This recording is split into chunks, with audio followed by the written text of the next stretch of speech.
सुप्रभात बच्चों। आज हम कक्षा 7 का इतिहास विषय का पाठ 3 दिल्ली के सुल्तान का आगे का प्रकरण खिलजी और तुगलक वंश के प्रशासन के बारे में पढ़ेंगे। इससे पहले हमने ये पढ़ा था कि 13वीं सदी के आरंभ में दिल्ली सल्तनत की स्थापना हुई और इसके साथ साथ दिल्ली एक ऐसी राजधानी बन गई जिसका भारतीय उपमहाद्वीप के बहुत बड़े हिस्से पर नियंत्रण हो गया था। दिल्ली के अंदर कई शासकों का शासन रहा। उन्होंने कई शहर बनाए और अपने साम्राज्य का विस्तार किया और इस विस्तार के अंतर्गत उन्होंने गैरीसन शहर की स्थापना से लेकर भीतरी प्रदेशों से होते हुए सल्तनत को एक साम्राज्य तक पहुंचाया। तो ये देखो इस मानचित्र में कि कैसे गैरीसन शहर से साम्राज्य तक दिल्ली सल्तनत का विस्तार हुआ। गैरीसन शहर के बारे में हमने ये पढ़ा था कि सैनिकों के रहने के लिए एक ऐसे किलेबंद शहर दिल्ली के शासकों द्वारा बनाए गए थे। तो गैरीसन शहरों पर इनका फुल नियंत्रण था और उसके बाद क्या जो भीतरी प्रदेश थे उन पर मुग़ल शासकों का नियंत्रण नहीं था। तो उन पर नियंत्रण करने के लिए उन्होंने कई अभियान चलाए। उसके बाद इनका दूसरा अभियान था कि उत्तरी भारत के बाद दक्षिणी भारत की तरफ, और अलाउद्दीन खिलजी ने अपना एक अभियान चलाया जिसका नाम रखा दक्षिण भारत अभियान। और आज हम पढ़ेंगे अब इसके बारे में ये खिलजी और तुगलक वंश के अंतर्गत प्रशासन और स्मेकन। तो खिलजी वंश का शासनकाल क्या था, तुगलक वंश का शासनकाल क्या था, ये हमें याद रखना है। तो इसके लिए हम थोड़ा सा उनके इस मानचित्र में देख लेते हैं कि खिलजी वंश का जो शासन का समय है वो 1290 से 1320 तक था और इनके प्रमुख शासक थे जलालुद्दीन खिलजी और अलाउद्दीन खिलजी। तुगलक वंश का जो शासन समय है वो 1320 से 1414 तक, लगभग 100 वर्षों का समय, और इनके प्रमुख शासक थे गयासुद्दीन तुगलक, मोहम्मद तुगलक और फिरोज शाह तुगलक। तो आज हम 1290 से 1388 तक, लगभग 100 सालों के आसपास का 1414 तक का इनका प्रशासन का काल पढ़ेंगे। तो चलिए करते हैं शुरू कि दिल्ली सल्तनत जैसे विशाल साम्राज्य के स्मेकन के लिए विश्वसनीय सूबेदारों और प्रशासकों की ज़रूरत थी, क्योंकि दिल्ली अब क्या था, वो धीरे धीरे एक बड़ा साम्राज्य बनता जा रहा था। तो इसकी रक्षा के लिए, उसको संभालने के लिए किसकी ज़रूरत थी, अब इन अच्छे सूबेदारों की और प्रशासकों की ज़रूरत थी। दिल्ली के आरंभिक सुल्तान विशेषकर इल्तुतमिश सामंतों और जमींदारों के स्थान पर अपने विशेष गुलामों को सूबेदार नियुक्त करना अधिक पसंद करते थे, क्योंकि इससे पहले क्या था कि दिल्ली के अंदर सामंत और जमींदारों का शासन होता था। अब इन्होंने क्या किया, खास करके इल्तुतमिश ने क्या किया कि अपने गुलामों को ही सूबेदार बनाना उसने शुरू किया। और इल्तुतमिश का जो शासनकाल है वो है 1210 से 1236 तक। तो इसके बाद इल्तुतमिश की बेटी थी रजिया सुल्तान, उसने दिल्ली पर शासन किया था। तो इल्तुतमिश ने एक नई नीति चलाई कि गुलामों को सूबेदार बनाया और इन गुलामों को फारसी भाषा में बंदगा कहा जाता है तथा इन्हें सैनिक सेवा के लिए खरीदा जाता था। तो किसे खरीदा जाता था, बंदगा, और ये गुलाम होते थे और उन्हें राज्य के कुछ महत्वपूर्ण राजनीतिक पदों पर काम करने के लिए बड़ी सावधानी से प्रशिक्षित किया जाता था, यानी उन्हें ट्रेनिंग दी जाती थी। वे चूँकि पूरी तरह से अपने मालिक पर निर्भर होते थे, इसलिए सुल्तान भी विश्वास करके उन पर निर्भर हो सकते थे, यानी कि जो सुल्तान थे, शासक थे, वो इनके ऊपर विश्वास करते थे। इसके बाद देखिए आगे, खिलजी और तुगलक शासक बंदगा का इस्तेमाल करते रहे और साथ ही अपने आश्रित निम्न वर्ग के लोगों को भी ऊंचे और राजनीतिक पदों पर बैठाते रहे। ऐसे लोगों को उन्होंने सेनापति और सूबेदार जैसे पद दिए, लेकिन इससे राजनीतिक अस्थिरता भी पैदा होने लगी। तो अब ये अस्थिरता कैसे पैदा हुई कि जो गुलाम और आश्रित थे वे अपने मालिकों के प्रति तो वफादार थे और अपने संरक्षकों के प्रति वफादार थे, लेकिन उनके उत्तराधिकारियों के प्रति वो वफादार नहीं थे। तो यहाँ कहने का मतलब ये है कि जो शासक थे, सुल्तान थे, उनके प्रति तो गुलाम हैं, वो उनके वफादार होते थे, लेकिन शासकों के जो पुत्र थे या जो भविष्य में राजा बनते, उनके प्रति वो वफादार नहीं होते थे। तो नए सुल्तानों के अपने अलग ही नौकर होते थे। तो इससे क्या हुआ कि फलस्वरूप किसी नए शासक के सिंहासन पर बैठते ही प्राय क्या होता, नए और पुराने सरदारों के बीच टकराहट शुरू हो जाती। सुल्तानों द्वारा निचले तबके के लोगों को संरक्षण दिए जाने के कारण उच्च वर्ग के कई लोगों को गहरा धक्का भी लगता था और फारसी तारीख के लेखकों ने निचले खानदान के लोगों को ऊंचे पदों पर बैठाने के लिए दिल्ली के सुल्तानों की आलोचना भी की है। इसके बाद देखो आगे कि यहाँ लिखा हुआ है कि बेटों से बढ़कर गुलाम को माना जाता था। सुल्तानों को ये सलाह दी जाती थी कि जिस गुलाम को हमने पाला पोसा और आगे बढ़ाया है उसकी हमें देखभाल करनी चाहिए, क्योंकि अगर तकदीर अच्छी हो तभी पूरी ज़िंदगी में कभी कभी ही योग्य और अनुभवी गुलाम मिलता है। और बुद्धिमानों का कहना है कि योग्य और अनुभवी गुलाम बेटे से भी बढ़कर होते हैं। इसके बाद देखिए आगे कि सुल्तान मोहम्मद तुगलक के अधिकारी जन मोहम्मद तुगलक ने अजीज खुमार नामक कलाल होते हैं जो शराब बनाता है और बेचता है, उसे हम कलाल कहते हैं। तो उस एक ऐसे व्यक्ति का नाम अजीज खुमार था। फिरोज हज्जाम नामक नाई, मनका तब्बाक नामक बावर्ची और लड्डा तथा पीरा नामक मालियों को ऊंचे और प्रशासनिक पदों पर बैठाया जाता था।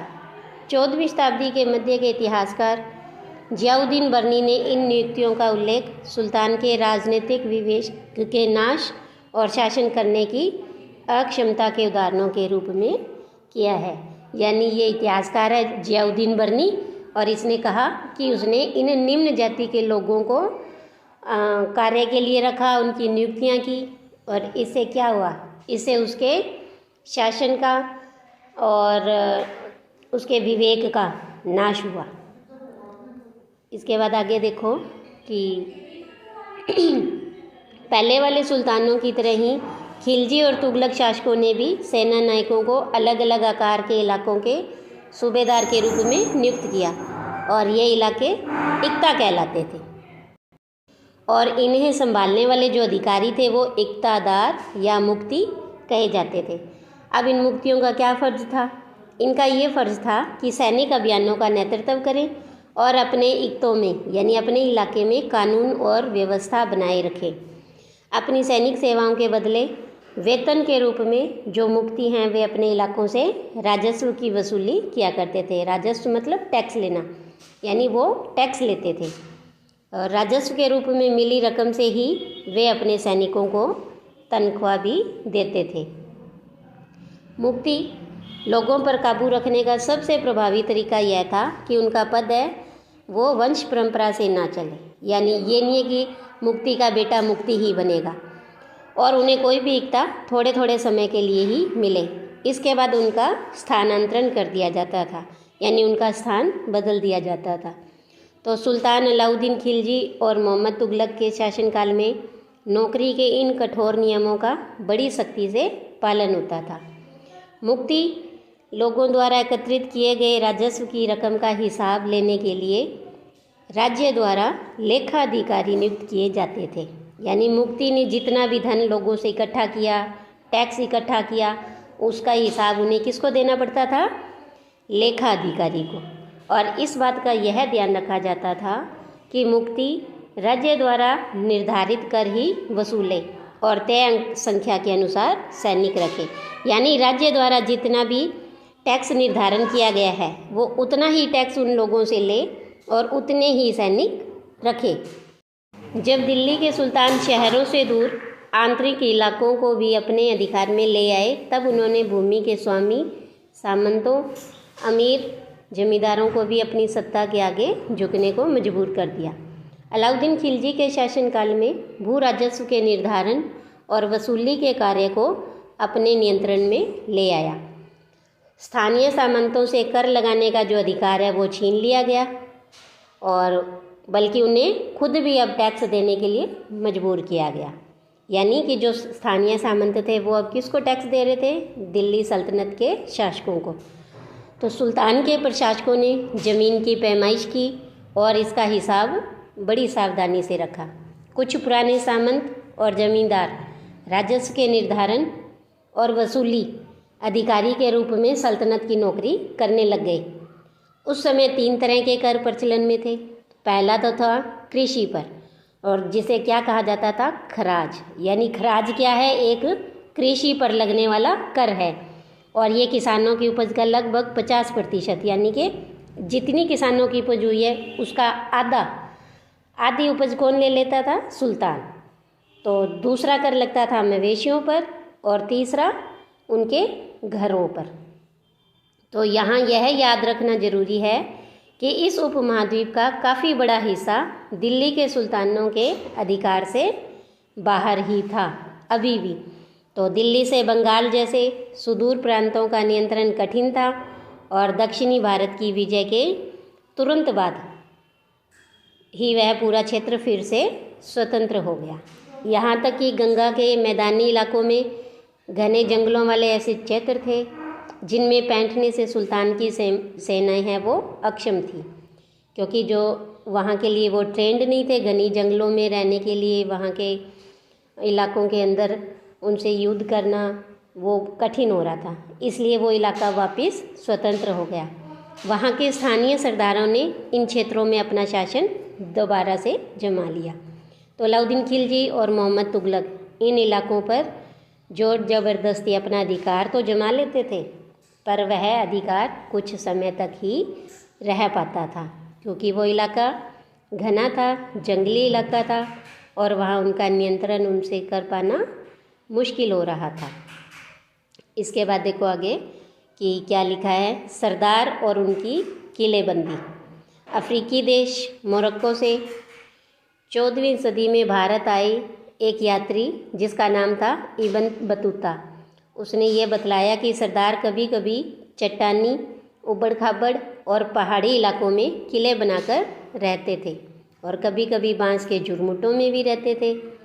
भारत में बांस पोला नहीं होता था, यह बहुत बड़ा होता है और इसके अलग अलग हिस्से आपस में इस तरह से गुंथे होते हैं कि उन पर आग का भी असर नहीं होता।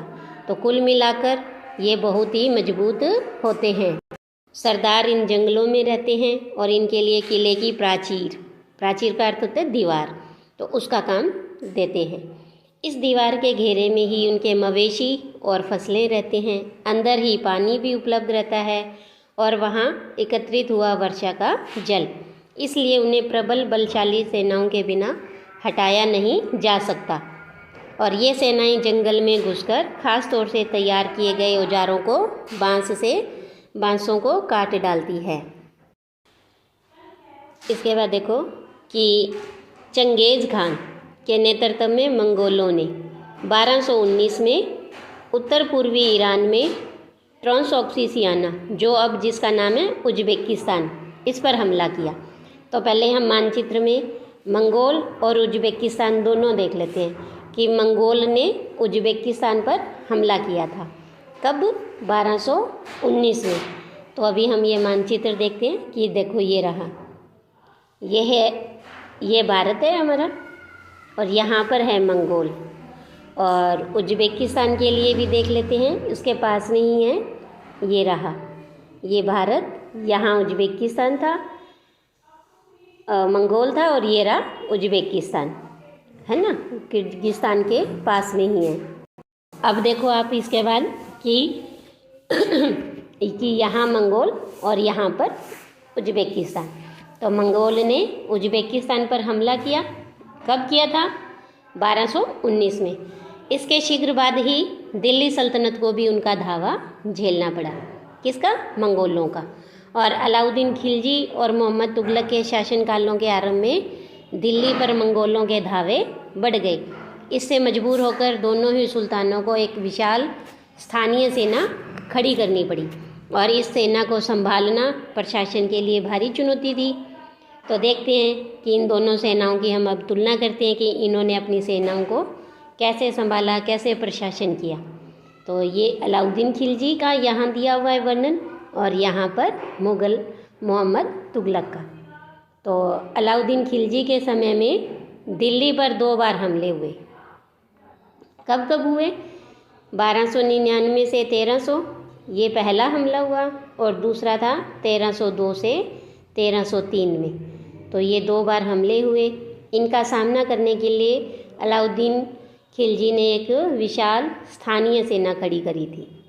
और मोहम्मद तुगलक के समय में क्या हुआ कि प्रारंभिक वर्षों पे हमला हुआ, मंगोल की सेना हार गई और मोहम्मद तुगलक को अपनी सेना की शक्ति और अपने संसाधनों पर इतना विश्वास था कि उसने ट्रांसऑक्सिसियाना पर आक्रमण की योजना बना ली और एक स्थायी सेना तैयार की और उसका जो कदम था वो आक्रामक था।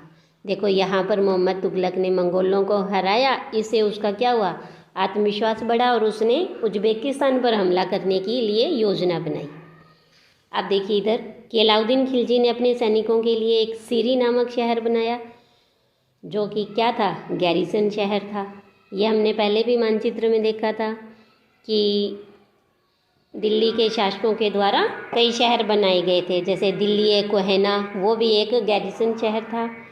तो इसके बाद देखिए नया गैरिसन शहर बनाने के स्थान पर मोहम्मद तुगलक ने क्या किया कि दिल्ली में जो 4 शहर थे उनमें से सबसे पुराने शहर दिल्ली एक कोहेना को वहाँ के निवासियों से खाली करवा लिया और वहाँ पर क्या बनाया, सैनिक छावनी, और पुराने शहर के निवासियों को दक्षिण में बनी हुई नई राजधानी दौलताबाद भेज दिया गया। देखो अलाउद्दीन खिलजी ने तो क्या, उसने तो गैरिसन शहर बना दिया, लेकिन इसने क्या किया, नया शहर ना बना करके पुराने शहर को खाली किया और वहाँ के लोगों को दौलताबाद भेज दिया। इसके बाद देखो अलाउद्दीन खिलजी ने सैनिकों के पेट भरने की समस्या को कैसे दूर किया।